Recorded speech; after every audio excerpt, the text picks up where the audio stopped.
On March 10, 1945, at 2:00 a.m. in Tokyo's Nihonbashi district, the emergency coordinator's hand trembled uncontrollably as he scribbled into the district ledger, capturing phrases that would linger in the minds of survivors for decades. Flames consumed the downpour. The atmosphere itself ignited into blaze. Peering out from the emergency post's window, he beheld a sight that shattered 4 years of Japanese wartime rhetoric. Fiery fragments drifted down from US B-29 bombers like falling flakes, each igniting into expansive sheets of molten inferno that surged along roadways, scaled facades, and jumped from structure to structure with eerie tenacity. The M69 incendiary bombs, packed with napalm, generated heat reaching 1,800 XRF, sufficient to vaporize water in canals and spawn their own atmospheric disturbances. Within the densely packed Shitamachi area, home to more than 1 million residents in fragile wooden and paper dwellings crammed at 103,000 per square mile, the U.S., forces had initiated what would rank as the most lethal aerial assault in history. Out of 325 Boeing B-29 Superfortresses that took off, 279, relieved of their defensive armaments to maximize payload, unloaded 1,065 tons of incendiaries, comprising 500,000 M69 bomblets over a 3-by-4-mile swath of the city. Japan's government had repeatedly promised its capital's inhabitants that enemy bombers could not penetrate their defenses, and even if they did, local fire crews would neutralize the danger. Unbeknownst to everyone, this event would spark Japan's most seismic mental shift ever, methodically dismantling convictions about U.S. prowess, national impregnability, and the essence of contemporary combat. The equation of Japan's downfall unfolded not through battlefield losses on remote atolls, but via torrents of blazing fluid coursing through urban arteries, searing heat that reduced flesh to cinders in moments, and output figures from U.S. industrial plants that would soon expose the utter futility of resistance. The unraveling had started well before, although most Japanese remained oblivious. By the close of 1944, the B-29 Superfortress entered service from airfields on the Mariana Islands, Saipan, Tinian, and Guam, territories seized after fierce summer clashes. Positioned merely 1,500 miles from Tokyo, these bases placed Japan's mainland squarely in the grasp of America's cutting-edge heavy bomber. Leading the build-up to the impending onslaught was Major General Curtis Lame, who took over the 21st Bomber Command on January 20, 1945. A battle-hardened figure from Europe's strategic air offensive, Lame stepped into a daylight precision effort that was crumbling disastrously. Releases from 30,000 feet yielded under 5% hit rates, hampered by a freshly identified weather quirk, the jet stream, with gusts up to 250 mph that flung ordnance far off course. The B-29's engineering wonders, each priced at $639,000, about $11 million in modern terms, endured persistent power plant breakdowns at elevation. The right-side R-3350 units, the mightiest mass-produced aviation engines, had an alarming habit of igniting amid prolonged ascents to target height. Come January 1945, mechanical mishaps had claimed more B-29s than hostile fire ever did. Yet the initial jolt to Japanese certainties arose from an unlikely quarter: U.S. innovation in combustibles. Since 1942, a Harvard group under Dr. Luis Fisa had targeted a challenge tailored to Japan. They recognized that 90% of Tokyo's structures relied on wood, bamboo, and paper. Conventional firebombs, loaded with magnesium or thermite, flared fiercely yet fleetingly. Fisa's team devised a revolutionary alternative, a viscous, gelled fuel that clung to surfaces and smoldered for as long as 30 minutes. Its composition was straightforward: aluminum salts derived from naphthenic and palmitic acids blended with gasoline. They dubbed it napalm, drawing from the roots of naphthenic and palmitic. Upon finalizing the mix on February 14, 1942, Fisa unleashed a device that would terrorize the 20th century.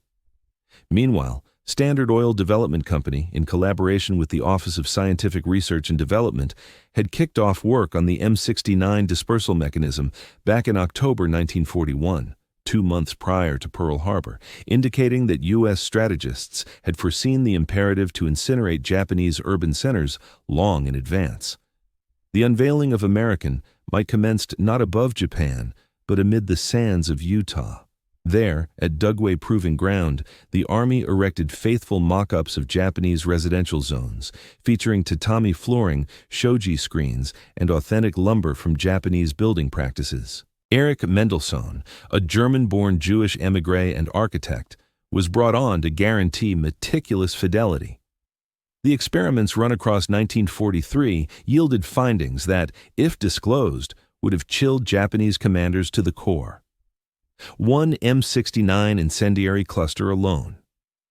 Weighing a mere 500 pounds, these devices could ignite blazes spanning 2,500 square feet without fail. Upon striking surfaces, the napalm mixture would scatter, hurling ignited clumps as far as 100 feet. Even more devastatingly, water proved ineffective against it.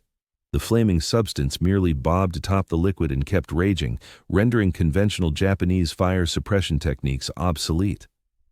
At the time, Lieutenant Colonel Robert McNamara served as a data expert for the Army Air Forces and determined that the existing B-29 fleet had the capacity to obliterate all 68 Japanese urban centers. In a report delivered to LeMay during February 1945, he demonstrated how shifting from elevated precision strikes to low-level incendiary assaults could boost destructive output by a factor of 5. The Japanese, for their part, stayed perilously unaware of such developments. Years later, Colonel Shigo Nakajima, who oversaw Tokyo's aerial defenses, confessed, "Our assumption was that the U.S. forces would stick to high-altitude daytime precision raids, just like in Europe. We never gave much thought to the threat of nocturnal low-flying firebombing operations." On February 25, 1945, in Tokyo, the initial large-scale incendiary trial struck abruptly. A fleet of 231 B-29s unleashed 453 tons of fire-starting payloads over a single square mile of the city, leveling 28,000 structures and claiming 3,000 lives. LeMay viewed this as a trial run to gauge if Japanese defenses could cope with low-altitude incursions. The following day, police photographer Koyo Ishiawa captured the aftermath and observed an extraordinary sight. The infernos hadn't just consumed edifices, they had generated their own atmospheric currents. He documented towering fiery whirlwinds emerging in multiple spots, drawing entire neighborhoods into a chaotic inferno. The Japanese armed forces' reaction exposed deep-seated errors in judgment. General Masakazu Kowab, serving as deputy chief of the Army General Staff, downplayed the incident as mere provocation. He confidently informed Emperor Hirohito that the capital's 8,000 firefighters, grouped into local units, were equipped to counter any U.S. firebombing effort. Authorities handed out wooden pails and sand to ordinary citizens, running routine exercises where women from the community rehearsed extinguishing blazes using soaked rags. Yet these efforts failed to account for the sophisticated reconnaissance that directed American strikes. Individuals of Japanese descent, drawn from relocation centers, were decoding seized materials and pinpointing factories concealed within civilian zones. Sergeant Ben Kuroki, having completed 58 missions even as his relatives endured internment, disclosed afterward, "Our intel pinpointed every tiny manufacturing site, no matter how concealed, along with backyard operations. The Japanese figured spreading out their production would safeguard it, but that only handed LeMay the rationale to incinerate whole urban expanses." By March 9, 1945, at 5:35 p.m. on Guam's North Field, the inaugural B-29, dubbed Dauntless Dottie, initiated its runway run. In the ensuing 2 hours and 45 minutes, 325 superfortresses lifted off from Guam, Saipan, and Tinian, all heading toward Tokyo in what became the most massive aerial operation to date. LeMay had introduced 3 bold alterations that redefined the operation. To begin with, he stripped away all armament aside from the rear turrets, eliminating crews and munitions for those positions. Next, the aircraft would strike under cover of darkness at altitudes of 5,000 to 7,000 feet, evading radar sweeps and intense flak. Finally, every bomber loaded up with 40 cluster units, each holding 1,020 M69 incendiary submunitions, effectively doubling the standard payload. The Vanguard Pathfinder plane reached Tokyo skies at 12:08 a.m. on March 10th, igniting the zone with napalm strikes forming a massive blazing cross. The bulk of the formation trailed close, releasing their firebombs in a deliberate layout meant to encircle the population within a wall of flames. Tail gunner Sergeant James C.R. observed the initial detonations. Initially, they resembled shimmering flakes drifting down. Moments later, each burst into a 10-foot-wide blaze. Soon, countless such patches fused into blazing streams coursing along the avenues. Winds at ground level, blowing 45 to 67 mph from the southwest, spelled disaster for Tokyo's inhabitants. When these gusts merged with the blaze's rising heat columns, aviators reported vast curtains of fire surging 300 feet skyward. As the planes crossed Tokyo Bay, the flight teams beheld a spectacle that challenged basic principles of nature. The conflagration was forging its own meteorological patterns, an event experts would dub a firestorm in due course. The scorching updrafts ascended with such ferocity that they whipped up gale-strength gusts near the surface, depleting air from hiding spots while supplying the blaze with more fuel. B-29 aviator Robert Morgan, veteran of the renowned Memphis Belle from European campaigns, noted, "Even at 5,000 feet, the heat-driven currents tossed our 140,000-pound aircraft like a scrap of paper. The shaking exceeded anything from German flak barrages." The strike zone, encompassing the Shitamachi neighborhood, housed not just tightly packed homes, but also countless modest workshops. Workshops that supplied parts for Japan's military machine had been intentionally spread out following the 1942 Doolittle raid, as officials hoped this strategy would shield them from U.S. airstrikes. Rather than safeguarding the facilities, however, the scattering provided General LeMay with justification to strike broad urban neighborhoods. Staff Sergeant Carl Barold, a radio specialist, tuned into Japanese civil defense channels. Initially, communications were structured and methodical, with firefighting teams synchronizing their efforts. But after just half an hour, the exchanges descended into chaos, followed by cries of terror and ultimately quiet. Gradually, the broadcasts fell silent one after another. The blaze's ferocity surpassed every forecast. In its heart, heat soared to 1,800 kBrF, sufficient to fuse glass and aluminum. The Sumida River, where people sought refuge, started simmering. Pavement on roads turned to liquid, ensnaring those desperate to escape. At 2:30 a.m., 2.5 hours after the assault began, the devastation reached proportions that upended Japanese conceptions of combat. Post-war police logs detailed failed evacuation efforts that exposed the utter shortcomings of their readiness. A local leader noted, "Our training focused on ordinary blazes that crept from structure to structure. But this was unlike anything.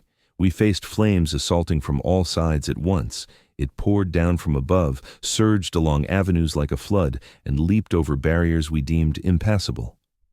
The harshest shock to Japanese expectations stemmed from the M69 incendiaries' actions. On striking the ground, each propelled ignited napalm outward up to 100 ft, smothering surfaces in an adhesive blaze that resisted dousing with water. Rescuers stared aghast as their streams only dispersed the flaming substance further. Dr. Kubota Shigenori, who led an emergency unit, documented sights that defied conventional science in their eyes. The scorching conditions caused individuals to erupt in flames without direct contact. Garments would catch ablaze from the sheer radiation. We observed groups rushing away, convinced of their safety, only to ignite without warning 50 meters away from the inferno. Meanwhile, the U.S. aircraft crews encountered their own startling insights. Lieutenant John Sauer, the bombardier, eyed his gauges. The rising heat plume was so forceful that it impacted our height readings. Our intended altitude was 5,000 ft, yet the warmth lifted us toward 7,000 and sometimes 8,000 ft. The metropolis had transformed into an immense smelter. As daylight arrived on March 10th, the ruin's magnitude overwhelmed the mind. F-13 reconnaissance planes, adapted B-29s, captured images showing 15.8 square miles of Tokyo reduced to cinders. The photographs disclosed an element that left U.S. analysts reeling. Whole sections had evaporated entirely, not merely wrecked or charred, but obliterated beyond recognition. Captured Japanese law enforcement accounts after the conflict tallied the prompt losses: 83,193 verified fatalities, although officials conceded that countless remains had been wholly devoured by the conflagration. 267,171 structures razed, leaving more than 1 million without shelter. Yet these figures could not convey the mental toll. 16-year-old Tsuchiya Masako, who endured by hiding in a water reservoir until the flames subsided, surfaced to discover her whole community erased. No familiar markers remained, no pathways, just endless expanses of ashen gray. I had no clue where my home once stood. All my acquaintances were gone, either deceased or unaccounted for. Civil order crumbled instantly and totally. Tokyo's firefighting service, which had boldly promised residents control over any bombardment, dissolved as a coherent entity in under 2 hours. From its 8,000 personnel, more than 1,000 perished that initial evening, alongside numerous others gravely injured. Their gear, primarily manual pumps and timber ladders, offered no defense whatsoever against napalm. In the aftermath of March 10th, the capital confronted an emergency that laid bare the weaknesses in Japan's safeguards. No provisions existed for such vast numbers of victims. Temporary morgues sprang up in educational buildings, shrines, and green spaces, corpses piled up in configurations that appalled even seasoned bureaucrats pending group incinerations. The emotional scars on those who lived equaled the material havoc. Yoshiko Hashimoto, sifting through heaps of the deceased for her mother, depicted horrors that strained belief. The remains were charred black, contracted to the stature of youngsters. Distinctions between genders or ages vanished. Certain ones merged in tangled holds, kin who perished clasped together. Official reactions underscored profound lack of foresight. On March 18th, Emperor Hirohito's visit to the ravaged zones left him profoundly disturbed. His aide Marquito noted, "His Majesty remained speechless for an extended period, then uttered, 'Tokyo has turned into a scorched plain. The empire's heart has become a scorched plain.'" Still, this catastrophe did not swiftly alter Japan's armed forces' approach. Authorities mandated ramped-up manufacturing of bamboo spears for ordinary folk to counter the expected U.S. landing, all while stifling details regarding the actual extent of the raid remained concealed. Media outlets were prohibited from reporting death tolls or images of the devastation. The deliberate incineration of Japanese urban areas adhered to a meticulously orchestrated timeline. Just a day after Tokyo's inferno on March 11th, a fleet of 285 B-29 bombers targeted Nagoya, the hub of Japan's aviation sector. The Mitsubishi facility, responsible for 4 of the nation's plane motors, endured strikes from 138 tons of incendiary devices. Laborer Tanaka Hidoshi observed from an elevated vantage point as his employment site disintegrated. U.S. forces unleashed flames in orderly formations, akin to cultivators sowing rice paddies. Every explosive generated a fiery rectangle which fused together to form a vast sea of blaze. Within a mere 20 minutes, manufacturing sites that required years of construction evaporated. The offensive's focus on economic targets showed unyielding determination. On March 13th, 274 B-29s assaulted Osaka, the country's second biggest metropolis and textile manufacturing core, razing 8.1 square miles and wiping out 134 military-related plants. Kobe, a key harbor and shipbuilding hub, saw 7 square miles obliterated on March 16th, encompassing the Kawasaki submersible docks and plane assembly lines. The accuracy of U.S. strike choices exposed a surveillance apparatus beyond Japanese expectations. Modest ateliers concealed within neighborhoods, inconspicuous plants repurposed from educational buildings, and even private residences where households pieced together airplane parts, all fell to methodical elimination. After the war probes uncovered that U.S. espionage, bolstered by prior commercial documents and interpreters from Japanese-American communities, had charted the full scope of Japan's productive framework. Come April 1945, the ongoing fire raids were triggering what Japanese defense psychologists labeled a breakdown in public spirit. Classified security dispatches unearthed post-war chronicled rising pessimism, with residents candidly doubting the emperor's godlike status amid vulnerability to U.S. aerial assaults. In a post-war debriefing, Lieutenant General Noru Tazoi, overseer of domestic aerial protection, confessed, "Following the March operations, I realized victory was unattainable. The enemy could level any urban area whenever desired. Nighttime incendiary barrages left us utterly defenseless. The severest assault on Japanese resolve stemmed from an unforeseen element, U.S. pamphlets dispersed prior to strikes. These alerts, first scorned as mere rhetoric, started foretelling with precision the locales slated for ruin. The mental toll of anticipating doom without recourse to avert it became overwhelming." Political scholar Dr. Masao Maruyama, who endured the bombings, reflected in later writings, "Those flyers shattered our notions of heroic demise in combat. This transcended traditional conflict. It resembled programmed eradication. The foes declared intentions to torch our settlements and proceeded to execute them precisely. Victory eluded us, not through conquest, but through mechanized handling." The figures from the intensifying effort challenged Japanese understanding. Subsequent to the early March fiery onslaught that eradicated 32 square miles across 10 days, the initiative methodically progressed to other metropolitan zones. By May, with primary cities mostly in ashes, efforts turned to lesser objectives, 58 locales housing 60,000 to 350,000 inhabitants. On May 29th, 5 out of 17 B-29s hit Yokohama during daytime, supported by 101 P-51 Mustang escorts launching from the recently seized Aojima base. This mission delivered yet another morale-shattering element, U.S. fighters patrolling Japanese skies, contrary to assurances from the armed forces. Escort aircraft signaled that B-29s could now conduct daytime runs without fear. The scale of annihilation escalated past any Japanese countermeasures. During May, U.S. aircraft raised 94 square miles of built-up terrain. June brought further incineration of 89 square miles. By July, with viable objectives dwindling, planners redeployed to previously scorched areas to thwart reconstruction.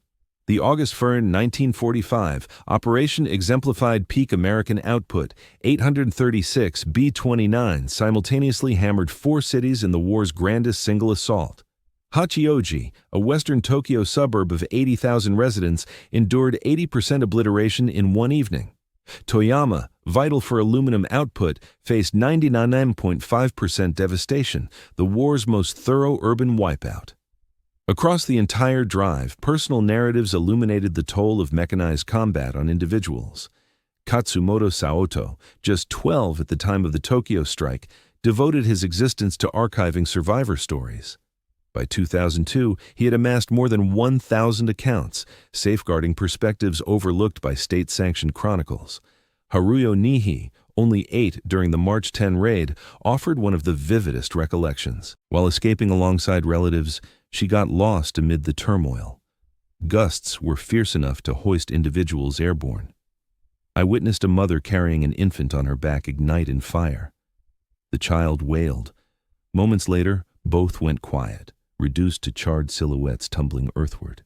She endured through sheer fortune when her father, unrecognizable in the obscurity and disorder, he hurled his body atop hers amid the cascading embers. Layers of fellow victims entombed them, sparing them the worst of the blaze. From beneath, I heard voices murmuring prayers, cries of agony, and then silence.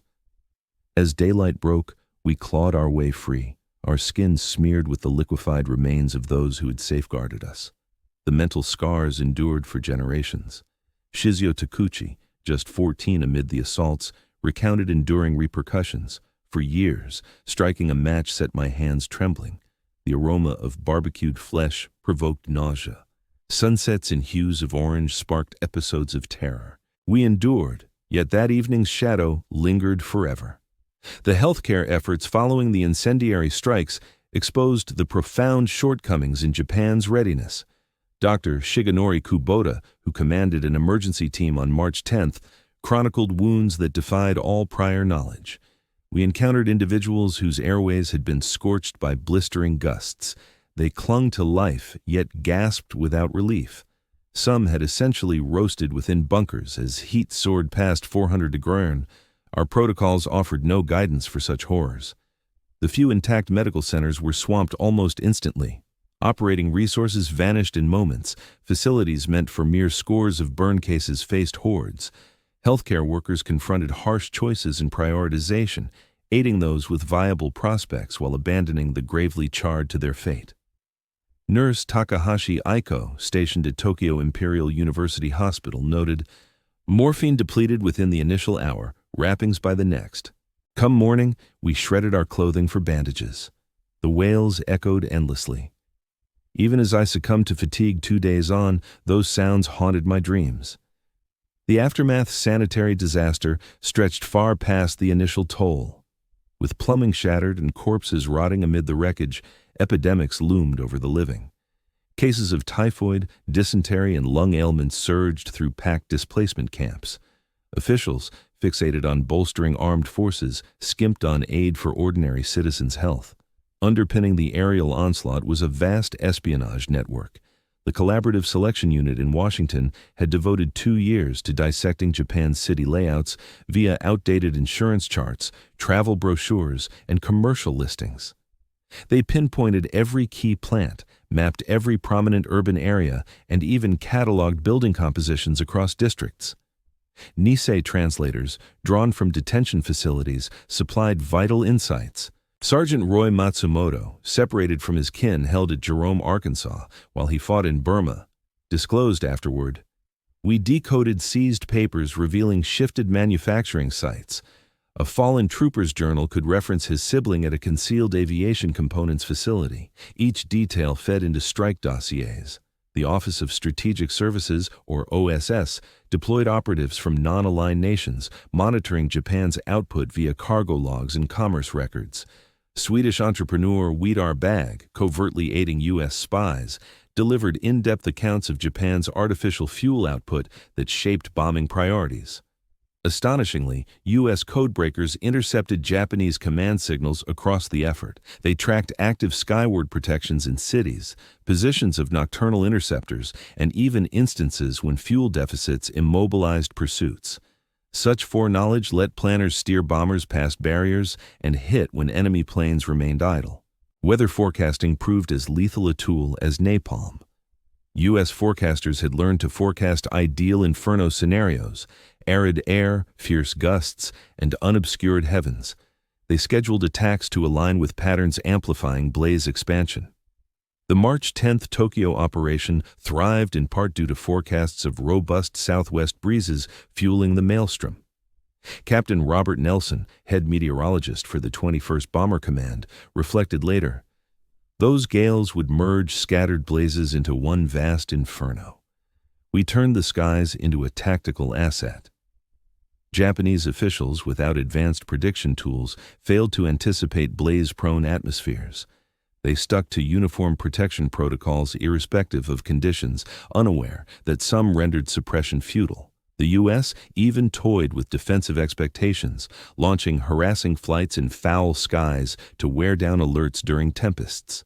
Thus, when prime blaze weather hit, sentinels were drained from prior deceptions. By July 1945, the U.S. incendiary campaign had met its core aims. Japan's public spirit and manufacturing base lay in utter ruin. Clandestine security dispatches indicated just 32% of residents held faith in any form of triumph. Output for the war had plummeted to 15% of 1944 levels.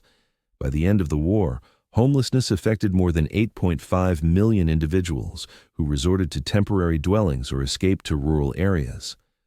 Although the atomic strikes on Hiroshima and Nagasaki stunned the world with their unprecedented nature, they resulted in fewer fatalities than the extensive firebombing operations. The combined losses in Hiroshima, 146, and Nagasaki, 80,000, fell short of the 330,000 and 900,000 victims from traditional aerial assaults. Nevertheless, it was the overall strategy, showcasing America's vast conventional firepower alongside groundbreaking atomic devices, that ultimately persuaded Emperor Hirohito to capitulate. During his radio address on August 15, 1945, announcing the surrender, Hirohito explicitly mentioned a novel and exceptionally ruthless bomb. In private, however, he was more swayed by the methodical devastation of Japan's urban centers. As recorded in the diary of his aide Marquito, the emperor noted that the U.S. firebombings proved they could obliterate Japan entirely without a ground invasion. The atomic weapon merely accelerated the process. The B-29 initiative marked the greatest manufacturing effort up to that era. It expended $3 billion, roughly $50 billion in modern terms, exceeding the budget of the Manhattan Project. Companies like Boeing, Bell, Martin, and Fisher produced 3,970 B-29s across 4 enormous facilities. Every aircraft incorporated 55,000 custom-made components, along with 8,000 externally sourced parts. Assembling each required 2,000 technical blueprints and 100,000 man-hours of work. The Wright R-3350 engines, for all their flaws, epitomized the height of radial engine innovation. Featuring 18 cylinders that generated 2,200 horsepower apiece, they enabled the B-29 to cover 3,250 miles while carrying a 20,000-pound payload of bombs. The supply chain feats rivaled the production scale. Constructing bases on Saipan, Tinian, and Guam involved shifting 11 million cubic yards of soil and reef material. North Field on Tinian evolved into the planet's biggest airfield, boasting 6 8,500-foot runways capable of accommodating 269 B-29s. Technicians laid 15,000 miles of wiring for communications and erected storage depots for 16 million gallons of aircraft fuel. Such elaborate setups in the heart of the Pacific underscored U.S. prowess that baffled Japanese observers. Admiral Soemu Toyota conceded afterward, "We struggled to construct even one proper runway on territories under our control for years. Yet the Americans erected scores on freshly seized atolls amid ongoing combat. To grasp the atomic assaults on Hiroshima and Nagasaki, one must view them against the backdrop of the firebombing effort." By August 1945, 66 cities in Japan lay in ruins. The nuclear blasts, revolutionary in their science, built incrementally on the tactical precedents set by earlier bombings. Colonel Paul Tibbets, pilot of the Enola Gay, had flown missions in routine attacks before. He remarked later that the atomic device, though neater and swifter, wasn't inherently deadlier than incendiary strikes. The scene in Tokyo following the March 10 raid appeared more horrific than Hiroshima's aftermath on August 6th. Japan's top brass initially reacted to Hiroshima with a resigned familiarity toward mass urban ruin. Numerous officials presumed it was just another incendiary barrage until the lingering radiation sickness emerged. General Kyoji Tominaga's immediate thought was optimism that a lone plane had sufficed, implying the U.S. lacked a stockpile of such arms. Ultimately, the bombs offered streamlined devastation, wiping out a metropolis with one flyer instead of a fleet. This streamlined approach, paired with the delayed fatalities from radiation that claimed lives months on, shattered the resolve of Japan's die-hard faction, proving further defiance pointless. Discussions in the Supreme War Council, pivotal to the surrender choice, were profoundly molded by the ongoing firebombings. Navy Minister Admiral Mitsumasa Yonai contended, "B-29s have already leveled the majority of our urban areas. The atomic bomb merely streamlines the ruin. Neither can be countered effectively."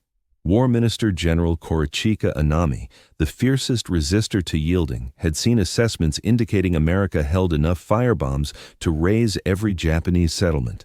His analysts projected that, based on output paces, the U.S. could sustain the air offensive without end. The pivotal figure was Prince Fumimaro Konoe, who advised Emperor Hirohito, "U.S. air raids have already crippled Japan's war-making potential. Persisting invites not mere loss but total erasure. Each passing week dooms another metropolis." At the decisive imperial meeting on August 10, 1945, Hirohito reached his conclusion. "I can no longer endure the suffering of my blameless subjects. Prolonging the conflict will only spill more Japanese lives." As U.S. troops arrived in Japan come September 1945, they uncovered the full scope of the wreckage. General Douglas MacArthur's team determined that 40% of the nation's built-up zones had been obliterated. Across the 66 struck cities, 2.5 million structures had been demolished. Manufacturing output had plummeted below 10% of normal levels. The human cost grew increasingly apparent. Scrutinizing Japanese archives revealed stark discrepancies. Government tallies reported 330,000 fatalities from the fire raids alone, yet local ledgers indicated a far graver toll, ranging from 500,000 to 900,000 lives lost. Countless others endured lasting scars, severe wounds, scorching burns, lung ailments from choking fumes, and deep-seated mental anguish that haunted them for generations. U.S. technicians who assessed the devastation were stunned by the sheer scale of their accomplishment. While touring Tokyo, Colonel John Montgomery observed, "Vast stretches spanning 8 to 10 square miles lie utterly barren. No debris, no bases, merely layers of ashen gray. It resembles the moon's barren face." The U.S. Strategic Bombing Assessment, carried out right after Japan's capitulation, determined that the nation likely would have yielded by November 1945, driven purely by the relentless conventional air assaults and maritime blockade, without needing atomic strikes or a ground assault. In the years following the conflict, those who endured the infernos banded together to safeguard their harrowing accounts. In 2002, Katsumoto Saoto founded the Repository for Tokyo's Air Assaults and Wartime Losses, compiling a collection exceeding 3,000 personal narratives from those who lived through it. His efforts unearthed tales that formal narratives had overlooked. Masako Yamada, whose whole family perished on March 10, 1945, devoted 4 decades to recording the identities of those killed in her district. Her meticulously penned rosters, now housed at the Tokyo Peace Museum, list 3,047 individuals, ensuring their memory endures beyond obscurity. Haruo Nihei, the young girl who clambered from beneath a pile of bodies, evolved into an advocate for peace, addressing more than 100,000 schoolchildren with her ordeal. Her core plea remained unwavering. Conflict transcends mere figures or tactics. It embodies a youngster witnessing her mother's flesh consumed by flames, powerless to intervene. These accounts expose enduring mental wounds. Witnesses described enduring terrors of flames, an aversion to festival pyrotechnics, and sudden episodes of dread sparked by warning klaxons repurposed for emergency exercises. Numerous individuals kept silent about their ordeals for years, the horror too overwhelming to articulate. The M69 incendiary device stood as a pinnacle of ruinous innovation. Every submunition held 2.6 lb of napalm jelly within a 20-inch hexagonal steel casing. Its brilliance resided in the dispersal method. 38 such units were bundled inside an E-46 carrier, which burst open at 2,000 feet, flinging the M69s across broad swaths. On striking the ground, a fuse delayed by 3 to 5 seconds triggered white phosphorus, propelling the ignited gel rearward from the casing. The substance, reaching temperatures of 800 to 1200 degrees C, erupted in a 100-foot jet, enveloping all in its path. The napalm blazed for 15 to 30 minutes, outlasting traditional fire starters. Trials at Dugway Proving Ground refined the mixture. Researchers found that incorporating polystyrene enhanced the gel's grip on targets. They experimented with various ratios to strike the ideal mix of cling and propagation. The deployment of these cluster munitions followed precise mathematical designs for optimal spread. Analysts calculated that releasing 38 bomblets per unit in targeted formations would generate interlocking blaze sectors, fusing into a massive blaze within 20 minutes. Every B-29 mission rested on an industrial colossus that overshadowed Japan's total wartime output. The Boeing facility in Wichita sprawled over 1.6 million square feet, with 29,000 laborers working round the clock in 3 rotations. During maximum output, they assembled a B-29 every 90 minutes. The logistics network spanned the U.S. continent. Power plants came from Wright Aeronautical and Pratt & Whitney in New Jersey, blades from Hamilton Standard in Connecticut, controls from Sperry Corporation in New York, defensive mounts from General Electric. Producing each part demanded enormous dedicated facilities. The metal demands alone highlighted U.S. manufacturing dominance. A single B-29 consumed 60,000 lb of aluminum. Alcoa's Tennessee Works, fueled by Tennessee Valley Authority power, generated more of the metal in 1 month than Japan achieved annually. The energy demands for smelting it surpassed Japan's whole electrical output. The preparation of personnel paralleled this manufacturing surge. By 1945, the U.S. was producing 1,000 B-29 operators each month from facilities in Kansas, Nebraska, and New Mexico. Every team completed a 6-month regimen, logging 400 hours aloft prior to heading to the Pacific Theater. The incendiary offensive transformed theories of aerial warfare. Earlier concepts, championed by Italy's General Giulio Douhet and the U.S.'s General Billy Mitchell, focused on pinpoint strikes against key sites. LeMay's approach demonstrated that wholesale urban annihilation could outperform targeted hits, especially versus scattered manufacturing.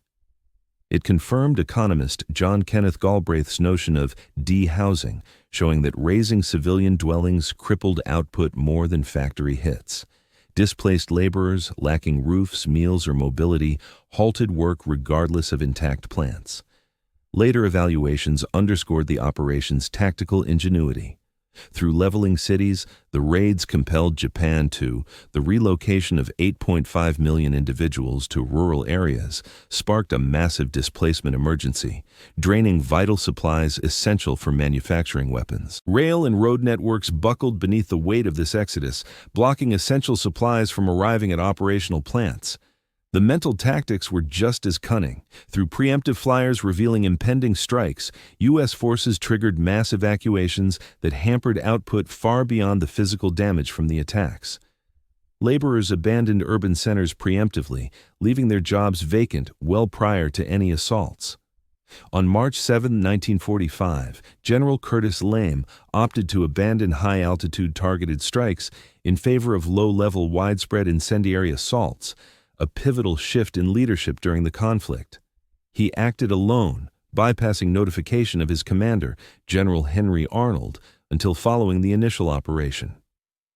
In his later accounts, Lame recalled awakening at 2:00 a.m. with the insight, remove the armaments, descend at night, load solely with firebombs. It contradicted all prior doctrine, yet the calculations were irrefutable. We had the option to raze Japan's urban centers entirely, or risk total failure in pursuing pinpoint hits. The emotional toll was immense. Lame anticipated a military tribunal should the mission falter. He addressed each air team himself, stressing that he was directing them into unprotected flights over the foe's heartland. Should it fail, he informed his aides, haul me back in shackles. The triumph validated his call, though Lame refrained from celebrating it. Within his autobiography, he noted, "We understood we'd slaughter numerous women and children, yet prolonging the conflict would claim millions more through ground assaults. It boiled down to stark calculations, grim yet essential ones." The incendiary raids profoundly reshaped Japanese traditions and communities. The idea of mujo, or transience, gained deeper resonance as whole metropolises dissolved in flames within hours. Centuries-old building designs revealed their fragility against contemporary combat methods. Reconstruction efforts after the war incorporated scars from these blazes. Urban designs incorporated broad avenues functioning as fire barriers. Regulations required structures of concrete. Green spaces were planned for refuge during crises. Contemporary Tokyo's configuration, with its apparent haphazard plazas, stems straight from the incendiary legacy. Even the Japanese lexicon evolved. Fresh terms permeated everyday speech. Nepal for napalm, Dan napalm bomb for incendiary device, Shidan for incendiary bomb. Higashisha denoted those harmed by bombings. The expression Yakin Nohara, or scorched wasteland, came to symbolize utter devastation. For generations, books and films wrestled with the ordeal. Author Kobo Abe, who endured a raid in Manchuria, produced dreamlike narratives delving into erasure of self and civic ruin. Filmmaker Akira Kurosawa's post-conflict movies frequently portrayed flames as an agent of ruin, mirroring collective anguish. Scholars of global jurisprudence continue to dispute the raid's compliance with norms. The 1907 HEG Convention barred assaults on unprotected locales, yet Japan's urban zones housed defense installations and armaments, arguably rendering them valid objectives. The notion of balance, ensuring non-combatant losses weren't disproportionate to gains, was vague at the time. U.S. strategists maintained that obliterating scattered production facilities warranted blanket strikes. Opponents claimed that engineering infernos to amplify non-military deaths breached combat rules. Robert McNamara, serving as a data expert in the planning, later mused, "Lame remarked that defeat would have branded us all as criminals against humanity." And I believe he was correct. We acted like violators of war ethics, but what renders it unethical in loss but ethical in victory? The post-war tribunals in Nuremberg and Tokyo set fresh benchmarks for atrocities, yet overlooked Allied aerial onslaughts. The 1949 Geneva Protocols sought to sharpen safeguards for non-fighters, spurred mainly by the expansive bombings of the era. Remembrance of the incendiary operations stays divisive across Japan and the U.S. In Japan, the events are honored as symbols of suffering, with tranquility exhibits in Tokyo, Osaka, and elsewhere showcasing fused relics and accounts from those who lived through it. March 10th marks Tokyo Peace Day.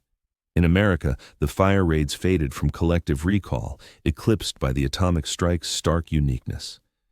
Accounts from the armed forces highlight the operation's tactical wins in concluding hostilities sans ground invasion. The ethical dilemmas that haunted McNamara seldom surface in broader conversations. Endurers such as Katsumoto Saotoi advocated for equal honor, insisting fire raid casualties merited parity with those from atomic blasts.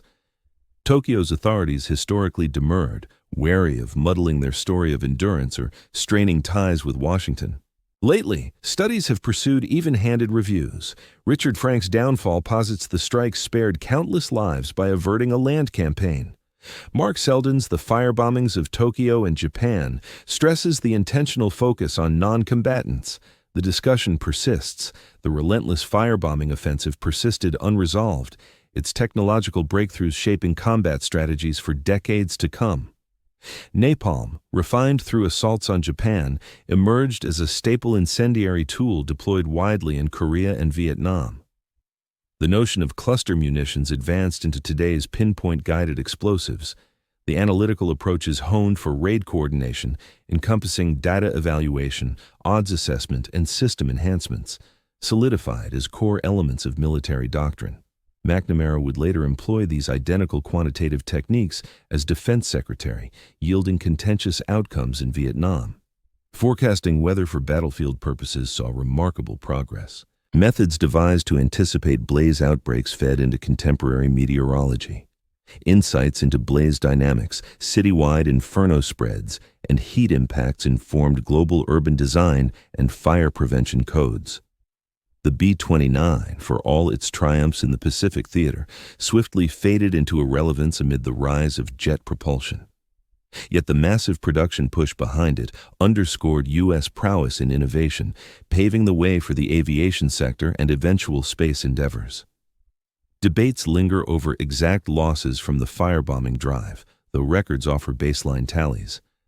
The United States Strategic Bombing Survey tallied 330,000 fatalities and 476,000 wounded from non-nuclear strikes. Official Japanese tallies pointed to 500,000 deceased.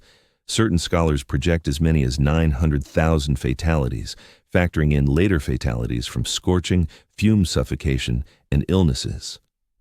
Apart from the dead, the effort displaced 8.5 million people, fully 30% of Japan's city dwellers. Some 2.5 million structures lay in ruins.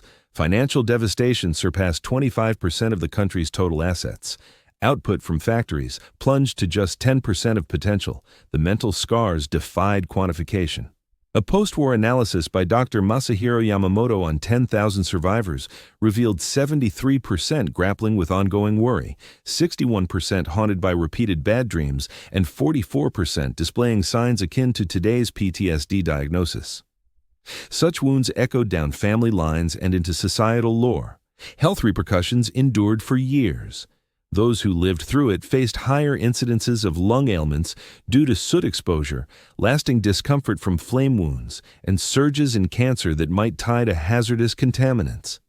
Unlike atomic blast victims, who gained dedicated health support from the Japanese authorities, firebombing survivors received no such organized aid. Curtis Lame refrained from any remorse over the firebombing, though he recognized its ethical burden. In his memoirs, he noted, "Every soldier thinks something of the moral aspects of what he is doing, but all war is immoral, and if you let that bother you, you're not a good soldier." His second-in-command, Brigadier General Thomas Power, offered deeper contemplation. "We killed more Japanese civilians in the firebombing than died in Hiroshima and Nagasaki combined. We knew what we were doing. The idea was to kill enough people that Japan would surrender. It worked, but at what cost to our humanity?" Japanese viewpoints shifted gradually over time. Early on, those affected emphasized their suffering. In later years, a few conceded that Japan's own belligerence had provoked the reprisals. Seato Katsumoto pushed for broader takeaways. The firebombing illustrates the essence of contemporary conflict, the utter obliteration of everyday life. This underscores why another war must be averted at all costs. U.S. crew members involved displayed diverse reactions. Many upheld the raids as essential to conclude the fight. Others wrestled with remorse. Tail gunner Joseph Majeski kept silent about his flights until his final days. "I saw the fires we set. I knew people were dying down there. Women, kids. You do what you have to in war, but it stays with you." The firebombing of Japan marked the peak of aerial strike doctrine, mass production warfare, and inventive engineering. Over 9 months, U.S. units unleashed 158,000 tons of ordnance, leveling 175 square miles of cityscape in 66 communities. This blitz claimed more Japanese non-fighters than 2 years of land battles in the Pacific. Victory stemmed from precise orchestration, superior manufacturing might, and bold shifts in approach. Lame's bold move to discard conventions, removing armaments for defense, descending to lower heights, doubled the impact of strikes in an instant. Napalm's creation yielded an incendiary ideal for Japan's timber-framed urban centers. Still, triumph hinged on intentional strikes against innocents. The scattering of Japan's factories offered strategic cover, yet failed to excuse incinerating whole neighborhoods. The planners recognized they were slaying hordes of civilians and pushed forward, reckoning that such losses would compel capitulation. Testimonies from those who endured bring raw life to the figures that otherwise overwhelm. Haruyo Nihi, dragged free from beneath lifeless forms. Yoshiko Hashimoto, discovering her mother's blackened remains. Katsumoto Saito, fleeing amid oceans of blaze. Their stories render the numbers inescapably vivid, safeguarding reveal the harsh truth of industrialized combat. Not mere tactical planning, but young ones witnessing their mothers and fathers engulfed in flames.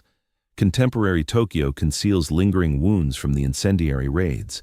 Green spaces and wide avenues delineate sites of past infernos.